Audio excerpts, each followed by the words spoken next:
All right. So I should start off by clarifying as well. I am not officially representing Svelte. My name is Bret Little, though. I'm a software engineer. As said, I work at Canopy. So I'm here to talk to you about Svelte. Svelte is a different kind of web framework that it takes a different approach than what you maybe have seen before. And Svelte was born out of an idea or a concern that the web is getting more and more bloated as time has gone on. This graph goes back to 2011, and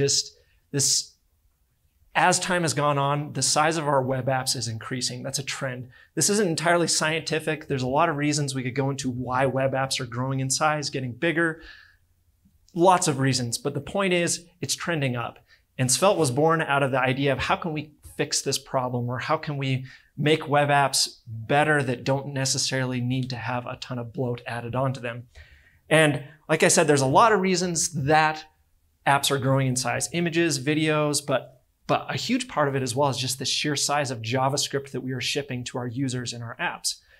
And so Svelte takes a different approach to kind of minimize the amount of code that we ship over the wire in our apps. So I think it's worthwhile to talk a little bit about how, just in general, frameworks historically, kind of all of them work a little bit, so you can kind of understand how Svelte is working behind the scenes. So it doesn't matter what framework you're using today, whether it's Ember, React, Angular, if there's some level of dynamicness in that framework where they're rendering templates, whether they're rendering JSX, they're going to compile that code. Somehow it's going to change that code that you've written to some sort of native code. And there's only a couple ways that they can do that. They either are going to enter HTML, some sort of element to kind of dynamically create some sort of content on the page, or they're going to imperatively use an API like document.createElement, a div, set some text content in that element, adjust the class names, adjust the styles. That's just the way the browser works. These are the native APIs. This is the native stuff to build any web app. When your whole application compiles and actually executes and builds DOM elements, it's going to do this underneath the scenes. So given that information, I thought it'd be kind of interesting to maybe look at what does a Hello World app look like in just an average framework that you may be using today. So when I say let's look what the Hello World app looks like, let's look at the bundle that's actually produced by your average framework that we're using today. It's very enlightening. This might be what you'd see. If you actually pull it out, cat the file, you're going to see a page, boom, just pages and pages of stuff, of code. And this is just to be expected. They're shipping inside your app lots of abstractions, lots of code that will allow them to dynamically do these kinds of things. Document.createElement or enter HTML, however they're doing it, they're shipping a lot of code that is they're going to utilize to do that kind of stuff. But if you look inside here, somewhere buried inside here, you're going to see, oh wow, there's a create element, H1, hello world. That's in an app, and that's in an existing framework that you may be using today. And I'm not really concerned about which framework. This is just kind of the status quo of how it's often been done with frameworks. So Svelte takes a very different approach, because this is shipping for this Hello World app 115 kilobytes to do nothing more than just a create element. Now granted, this is a very contrived use case. In your app, you're doing a lot more than just a document.createElement with an H1 Hello World. You're going to be doing a lot more than that. But the point is, if you're doing something simple, you may be getting a lot of code that you never are actually going to use in your application. So Svelte, if we look at the output of a Svelte application, there's one page. Also inside here, we can see document create element, text content, hello world. But this is a grand total of 2.2 kilobytes for shipping a Hello World app with Svelte. And the point is with Svelte, it takes a different approach because Svelte, everything will happen at build time. In Svelte, they can look at your templates and your components in your app and say, what are you actually using? What are you using for your application? And based upon what you're using for your application, we can build a custom bundle that only includes whatever you need for your app. If you don't use a huge portion of the framework or what's available, we're never going to ship that in the actual bundle that you're going to execute inside your application. And so for Svelte, the idea has been this is a potential solution to solve the bloat of the web, where we don't need to ship all of the code that maybe would come in a framework. We only need to ship the minimal parts that you actually need for your app. And kind of maybe another way to explain this, there is no svelte.js file. Like with React or Ember or Angular, there may be this actual React or react.dom.js file that you could script tag to the page. That does not exist with Svelte. There is no svelte.js file. Everything about Svelte is done at compile time with either Webpack or Rollup to build a customized bundle just for you that would be potentially very different than anybody else's application. Again, it's a different paradigm, a very different paradigm. So let's, as I'm willing to bet a lot of people are not very familiar with Svelte, I thought it'd be kind of cool to look at just some of the basic syntax of how Svelte works. Any HTML file is actually technically a Svelte component or potentially a Svelte app. So the top line right here, this is just a simple, very, very simple Svelte component. We're importing that HTML file into this file below, and then we're simply mounting that to the DOM.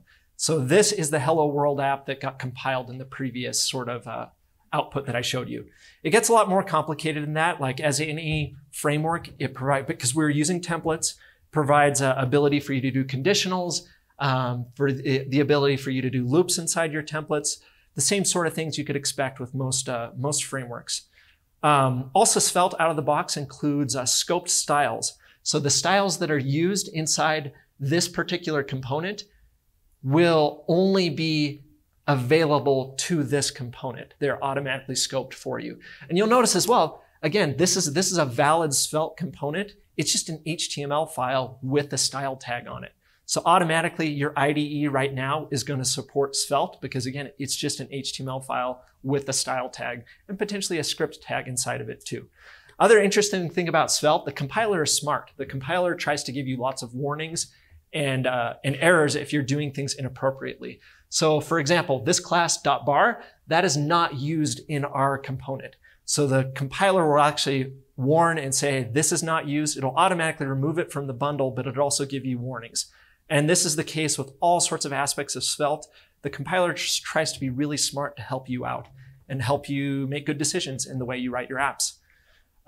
Svelte also has the ability clearly to dynamic behaviors. This is somewhat similar to the syntax of Vue.js, if you're familiar with Vue.js. I think Svelte has taken some inspiration from Vue. But again, dynamic behaviors, we're defining data with the script tag. The script tag has to export default an object, and that object can have different properties on it. One of those properties is a data function that can return an object of data that is going to be available inside of our template. And then there is a magic method inside the templates called set, where you can set another object if you want to update the data with some sort of interaction from the user. There are also lifecycle hooks with Svelte. Again, these are similar a little bit to what you maybe have seen in Vue.js. If you've used Vue.js, somewhat similar. We have an on-state lifecycle, on-create lifecycle, on-update, and on-destroy. And kind of what you'd expect with most frameworks, just lifecycle hooks for the actual lifecycle of your components. Svelte also supports nested components, as you would expect. So we have a component on the top, a widget. Again, all it is an HTML file. It could be more than that, or it could be nothing more than just an HTML file. Down below, we're importing the widget into this component, and we're rendering that inside of our HTML file on this next component. But it has to be exposed and made available to that template through this additional property on our exported object called components. There's lots of things available inside Svelte. Svelte includes stores. It includes inherently to the framework itself, server rendering, dynamic nested components, declarative window event listers, all sorts of stuff. Point is, I don't really want to go into all these, but the point is that Svelte inside your bundle that it creates is only going to include the stuff that you actually use. And so it really tailors the actual framework to your app. So if you don't use stores, we don't use the store functionality inside our app at Canopy. So we don't get any of that automatically inside of it. We only get what the framework thinks that we need based upon the compile time static analysis of our code.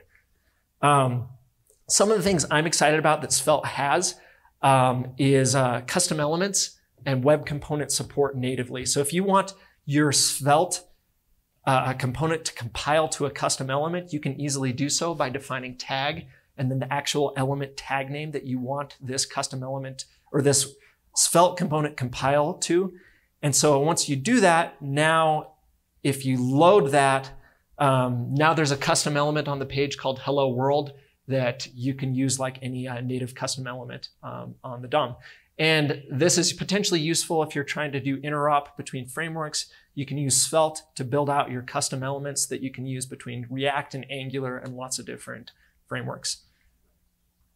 So what about in production? So at Canopy, we have built our all of our internal admin tools that our customer support team, customer success team use to help our customers.